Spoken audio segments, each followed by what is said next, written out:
You think you're tough kneeling there? Get up before I make you. This ain't over. You gonna cry for me, Grandpa?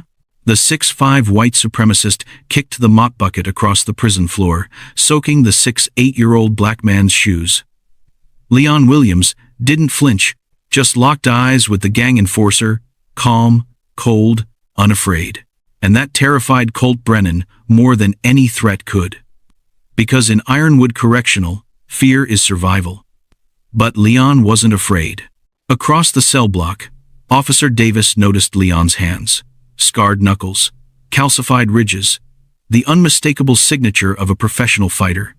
That night, Davis pulled Leon's file and found a name that hadn't been spoken in 30 years. Lightning Leon Williams. Golden Gloves champion. 23 wins. 23 knockouts. But Leon wasn't in prison for a bar fight. He was in prison for a sacrifice so profound, it would take 30 years before the truth emerged. And when Colt pushed him too far, Leon's hands remembered what his body had tried to forget. For 6 weeks, Colt had made Leon's life hell. Destroyed his cell during searches, family photos torn, his daughter's crucifix snapped in half.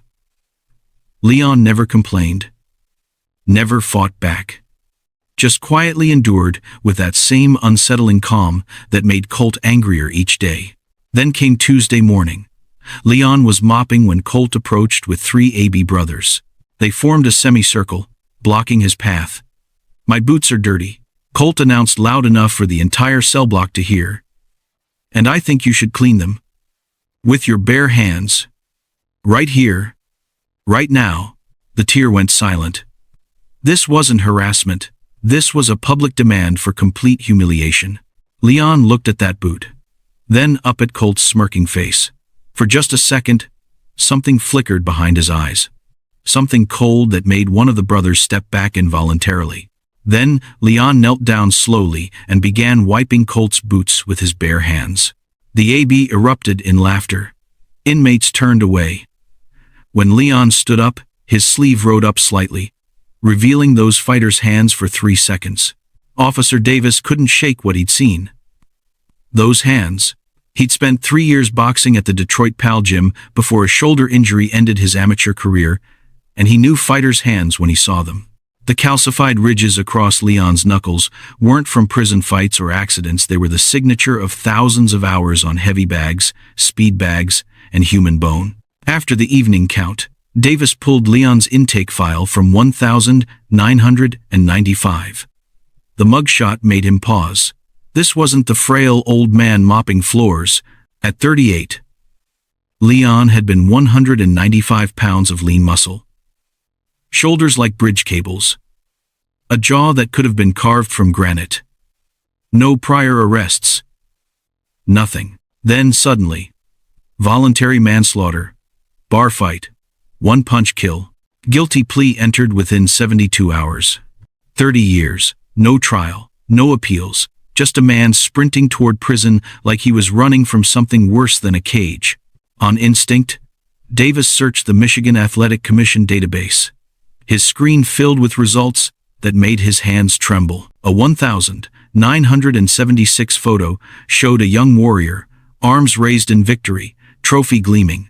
Why would a professional fighter with no criminal record throw away everything in a bar brawl? And why would that same man, now 68 and clearly still dangerous, let a punk like Colt humiliate him day after day without fighting back?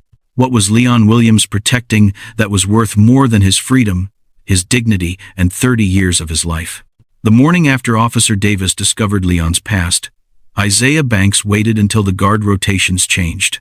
The 72-year-old inmate had been down since the 80s, and he knew the rhythms of Ironwood better than most COs. He found Davis in the break room, nursing coffee that had gone cold an hour ago. "You found out about Pops, didn't you?" Isaiah's voice was quiet but certain.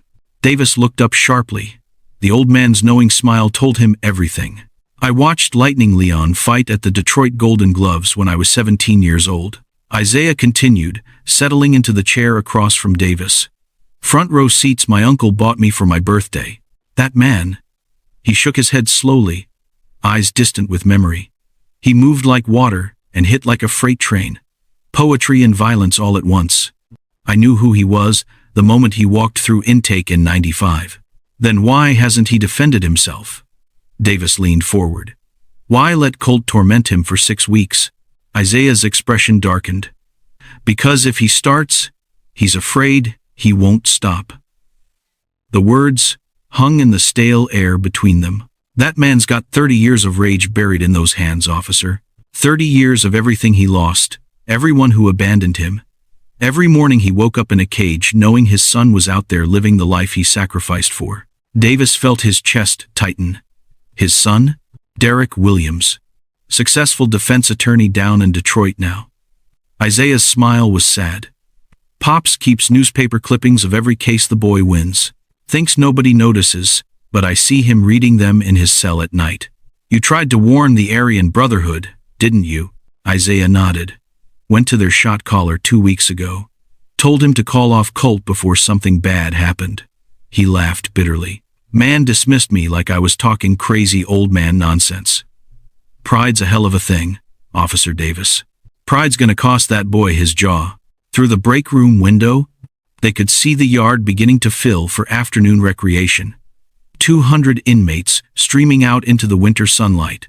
Davis spotted Leon emerging from B block, moving with that careful dignity that marked every step he took. Across the yard, Colt and 5 other AB members were gathering near the weight pit, their body language predatory and purposeful. Isaiah stood, joints creaking. It's gonna happen today. I can feel it. He moved toward the door, then paused. When it does, remember something. That man in there has been holding back an ocean for 3 decades. Question is, Officer Davis, the old inmate's eyes locked onto the gathering storm in the prison yard below. When the dam finally breaks, will anybody survive the flood? The afternoon sun hung pale and cold over Ironwood's recreation yard as 200 inmates filed out for their allotted hour of freedom. Officer Davis watched from the tower, his hand resting unconsciously on his radio. Isaiah's warning echoed in his mind like a death knell. Leon emerged from B block, moving with that careful, measured gait that had become his signature. He made his way to an empty bench near the far fence, away from the weight pit and basketball courts, where younger men competed for dominance. From his jumpsuit pocket, he pulled a tattered Bible, pages yellowed, spine cracked from a decade of reading. He opened it gently, like a man handling something precious in a place where nothing was sacred. Across the yard, Colt Brennan stood with 5 other Aryan Brotherhood members. They were a pack of wolves watching a lone deer, and everyone in the yard could feel the predatory energy radiating from them. Colt's massive frame cast a shadow as he pushed off from the chain-link fence, his crew falling into formation behind him. The casual conversations around the yard began to die, inmates sensing what was about to unfold. Leon saw them coming. His eyes lifted from the scripture, tracked their approach with the same calm that had unsettled Colt for 6 weeks. He didn't move, didn't tense, didn't reach for help that wouldn't come anyway. He simply marked his page with a weathered finger and waited. The 6 men formed a semicircle around the bench, blocking Leon from view of the guard towers. Colt stood at the center, a giant framed by winter sky, swastika tattoos vivid against his pale skin.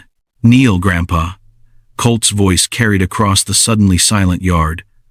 "Apologize for disrespecting me." 200 inmates held their breath. Even the basketball stopped bouncing. This was the moment they'd all been expecting. The inevitable conclusion to weeks of escalating torment. The yard had gone still as a photograph. Every man frozen in whatever motion they'd been making. All eyes drawn to the elderly black man sitting calmly on a bench. Leon closed the Bible carefully, almost reverently, and set it beside him on the weathered wood. His joints creaked audibly as he stood knees that had carried him through 68 years, through boxing rings and prison blocks and endless nights of regret. At 5'10", he looked like a child, standing before Colt's 6'5" frame. The size difference was almost comical, would have been comical, except for the electric tension crackling through the air like an approaching storm. "I'm not kneeling for you, son." Leon's voice was quiet, but carried perfectly in the unnatural silence. Colt's face flushed red. This old man, this nobody, was defying him in front of the entire yard, in front of his brothers, in front of witnesses who would carry this story through every cell block, every tier, every dark corner of Ironwood. Wrong answer, Grandpa. Colt wound up for the punch with theatrical slowness, telegraphing his intentions like a bad actor in a worse movie. His massive fist drew back, muscles bunching under tattooed skin, preparing to deliver a humiliation disguised as violence. The punch was designed to drop Leon without seriously injuring him, to leave him conscious enough to feel the shame, aware enough to remember this moment forever. But as Colt's arm began its journey forward, something changed in Leon's eyes. Something ancient and terrible stirred behind that weathered calm, like a sleeping dragon opening one eye. Would the old man finally break? Or was Colt about to discover why Lightning Leon Williams had spent 30 years afraid of his own hands? Colt's fist came forward in a wide, looping arc, the kind of punch that announced itself with a brass band. It was born of ego rather than training, telegraphed so obviously that even the newest inmates could see it coming. But what they couldn't see, what nobody in that yard except perhaps Isaiah Banks understood, was that Leon's body had already begun moving before his conscious mind had made the decision. 30 years of dormancy evaporated in a heartbeat. Muscle memory, carved into sinew and bone through 10,000 hours in Detroit gyms, seized control. Leon's head slipped the punch by millimeters, so close that Colt's knuckles disturbed the gray hair at his temple. The movement looked almost lazy, economical to the point of appearing accidental, but it was the product of a lifetime spent making violence into art. The counter came before Colt's arm had finished its journey. A straight, right cross that traveled exactly 8 inches and carried 50 years of compressed power, grief, rage, and sacrifice. It was the punch of a man who had held back for 3 decades. The accumulated force of every humiliation endured, every meal stolen, every night spent alone protecting a secret that had cost him everything. The sound was audible across the entire yard. A wet, sickening crack that echoed off concrete walls and froze 200 inmates where they stood. Colt's jaw shattered in 3 places simultaneously. The bones simply couldn't withstand the precision and power of a professional fighter's cross, delivered with the desperation of a man, finally, inevitably, pushed past his breaking point. Colt's 250-pound frame dropped like a demolished building, all structure and support suddenly, catastrophically removed. He was unconscious before his skull bounced off the concrete with a sound that made grown men wince. Blood began pooling beneath his face, which had taken on an unnatural, twisted shape. 2 AB members rushed forward, fury and disbelief warring on their faces.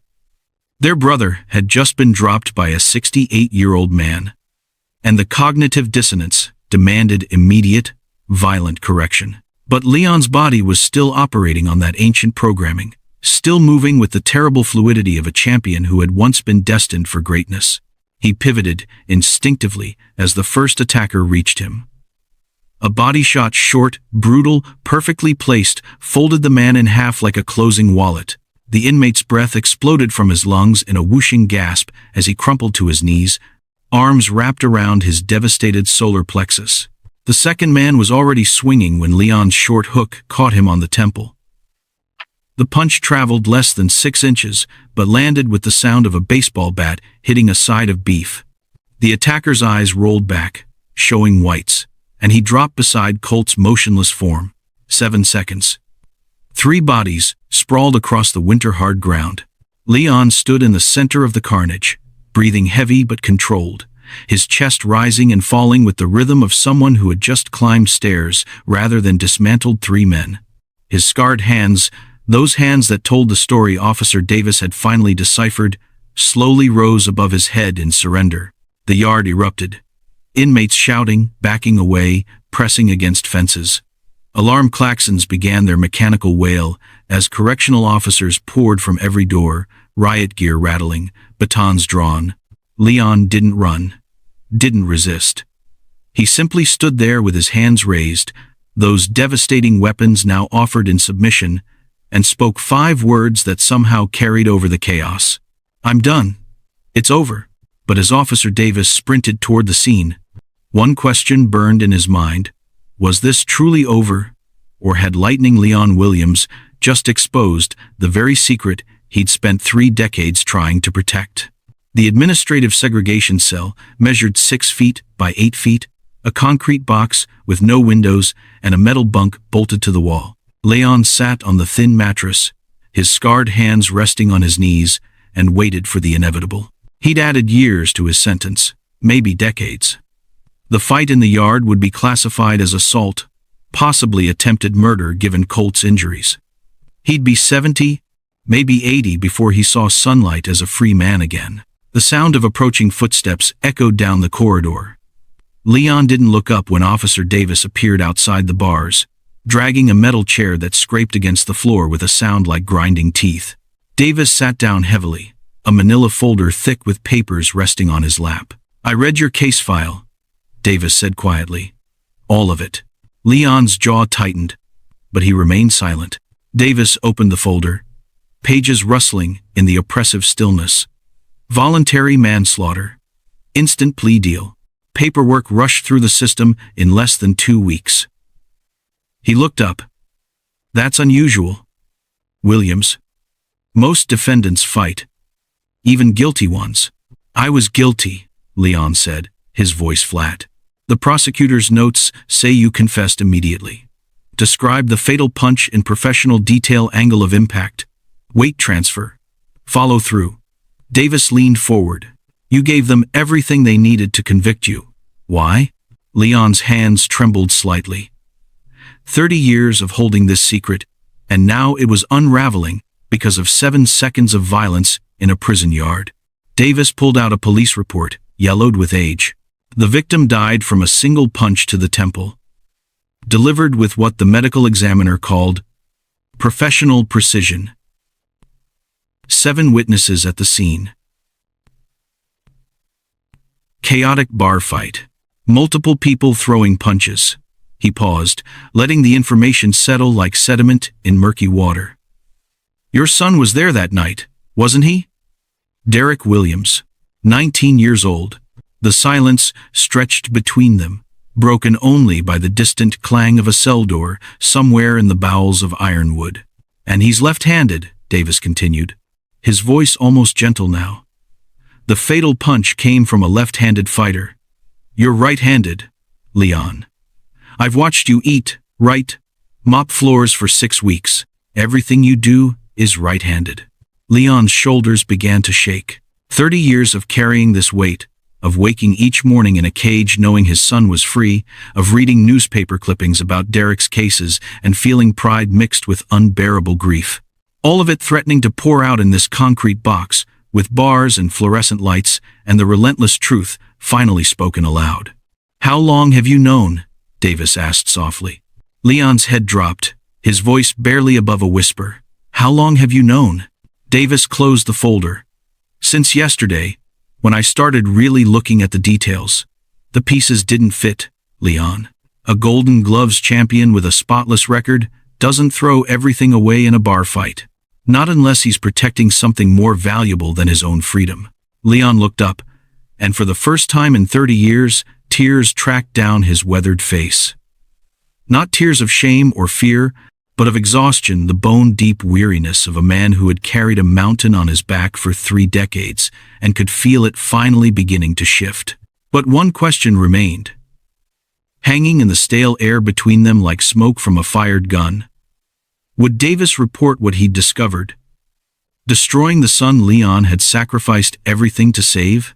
Leon's voice came out as barely more than a whisper, the first time he'd spoken this truth aloud in 30 years. It was outside a bar in Detroit.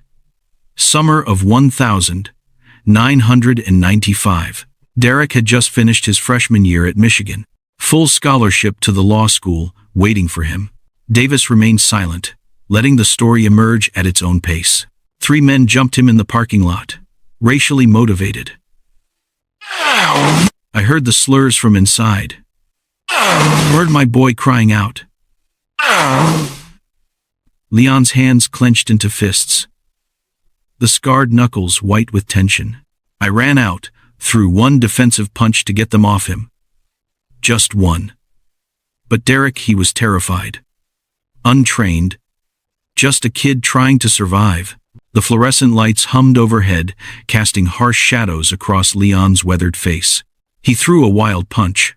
Pure panic. No technique. No training. Just raw fear channeled through his fist. Leon's voice cracked. It caught one of them perfectly on the temple. The man dropped instantly. We didn't know until later that he was dead before he hit the pavement. Davis leaned forward slightly. But there were 7 witnesses.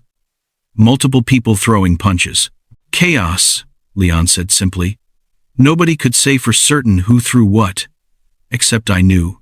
I saw it happen in slow motion, my son's future evaporating with that one terrified mistake. He looked up, meeting Davis's eyes. Derek had a full scholarship to University of Michigan Law School. He was going to be something. Going to help people. I wasn't going to let one moment of self-defense destroy all of that. So you told the police you threw the fatal punch? Leon nodded. I used every bit of boxing knowledge I had to describe it in convincing detail. Professional precision, they called it in the report. Weight transfer, angle of impact, follow through. I made them believe it was me. His laugh was bitter. The irony is, if I'd actually thrown that punch with my training, the man would have survived. Derek's panic made it lethal. Your public defender urged you to fight the charges, and I took the plea immediately. Voluntary manslaughter, 30 years. Leon's shoulders sagged under the weight of those decades. I gave up 2 years of freedom in my 20s chasing boxing glory. Training, fighting, pursuing a dream that went nowhere. I wasn't letting Derek give up his entire life for one terrified mistake he made defending himself from a racist attack. Does Derek know? Davis asked quietly. Leon shook his head violently. He thinks I killed that man. I want him to keep thinking that. His voice broke, tears streaming freely now. He's a defense attorney now. Successful. Has a family. A daughter who just started college, a son in high school.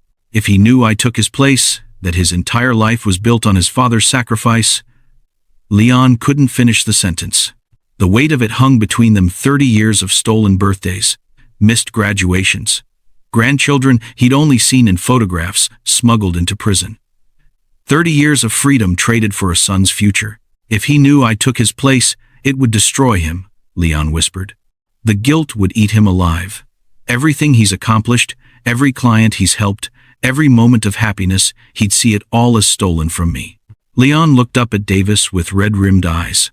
Let me finish these last 2 years in peace. Please. Let my sacrifice mean something.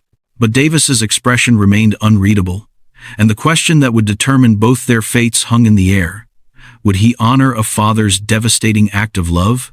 Or would his duty as an officer demand he expose the truth that would free an innocent man while destroying the son that sacrifice had saved? Colt Brennan woke in the prison infirmary 3 days after the incident.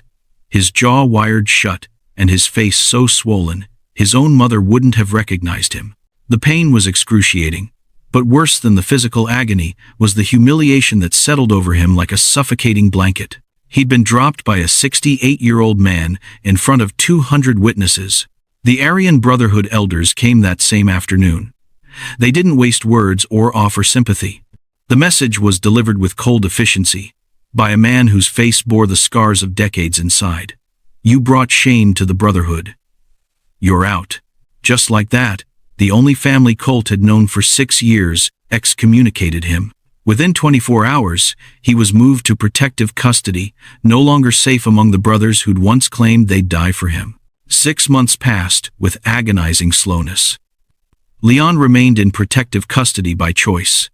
Having been cleared of assault charges after the warden reviewed security footage that clearly showed self-defense.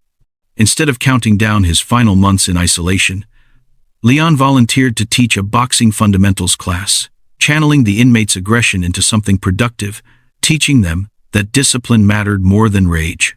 Colt spent those same months in isolation, his jaw slowly healing, his world reduced to a cell, and the echoing realization that everything he believed about strength had been a lie. One afternoon, with his jaw still partially wired, he laboriously wrote a letter in cramped, unsteady handwriting. The letter reached Leon's cell 3 days later. Leon opened it slowly, expecting threats or curses. Instead, he found something that brought tears to his eyes for the second time in 30 years. I thought strength was making people fear me. Colt had written, the words difficult to form with limited jaw movement. I thought power came from who I could hurt, who I could break, who would look away when I walked by. You showed me that real strength is suffering for someone else, enduring when you could destroy, holding back when you could unleash hell. I'm sorry for what I did to you. I'm sorry it took your fist to teach me what my father never did. Leon sat on his bunk for a long time, the letter trembling in his scarred hands. Then he pulled out the stub of a pencil and a piece of paper and wrote back with the careful penmanship of a man who'd learned to make every word count. You're young enough to be better, Leon wrote. Don't waste the second chance I gave you when I could have killed you in that yard. Make it mean something. Word had spread through Ironwood about Leon's true identity. Younger inmates approached Isaiah Banks in the chow hall, during rec time, in whispered conversations after lights out, asking about the old man who'd ended Colt Brennan with a single punch. Isaiah told the story with the reverence of a man passing down sacred history. He described Lightning Leon Williams at 23, arms raised in triumph, Golden Gloves trophy glinting under arena lights. He described the fighter who'd been destined for greatness but had vanished from the sport without explanation. And he described the elderly man who'd endured weeks of abuse before finally, inevitably, revealing who he'd always been. The legend grew with each telling, not of violence, but of restraint. Not of domination, but of sacrifice. The story of a man who'd spent 30 years protecting a secret more valuable than his own freedom, who'd taken every humiliation without breaking, and who'd taught them all that being a true champion had nothing to do with who you could defeat. If this story moved you, if Leon's sacrifice reminded you that real strength isn't measured in victories but in what we're willing to endure for those we love, then subscribe to this channel. Share this story. Let it remind others that the greatest battles aren't fought in yards or rings. They're fought in the quiet moments when we choose someone else's future over our own.